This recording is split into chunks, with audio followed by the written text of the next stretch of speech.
Militer Rusia kembali melancarkan serangan rudal dan drone besar-besaran ke wilayah Ukraina, 24 Maret 2024. Pesawat pembom Rusia Tu-95 dilaporkan meluncurkan 14 rudal jelajah via Ukraina Utara.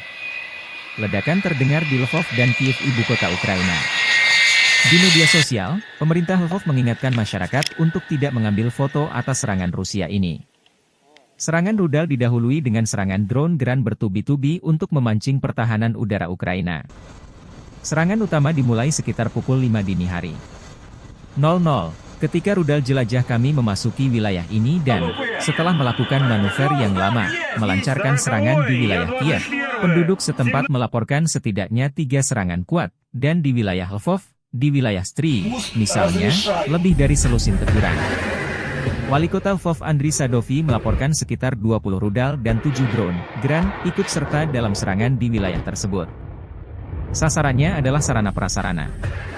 Serangan terpadu Rusia di Lviv ini menimbulkan pertanyaan, ada apa di Lviv khususnya di Stry yang menjadi target utama Rusia. Setidaknya, 19 ledakan besar terdengar dari wilayah yang berdekatan dengan Polandia dan Ukraina ini.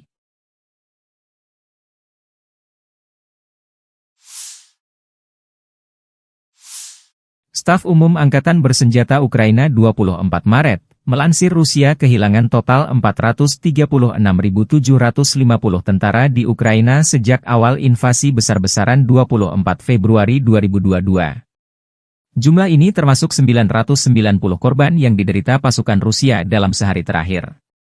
Menurut laporan tersebut, Rusia juga kehilangan 6.876 tank, 13.158 kendaraan tempur lapis baja, 14.407 kendaraan dan tangki bahan bakar, 10.855 sistem artileri, 1.018 sistem peluncuran roket ganda, 723 sistem pertahanan udara, 347 pesawat terbang, 325 helikopter, 8.510 drone, 26 kapal dan perahu, dan 1 kapal selam.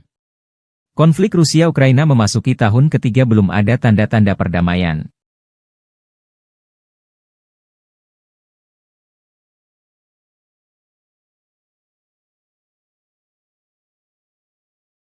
Download Tribun X sekarang, menghadirkan lokal menjadi Indonesia.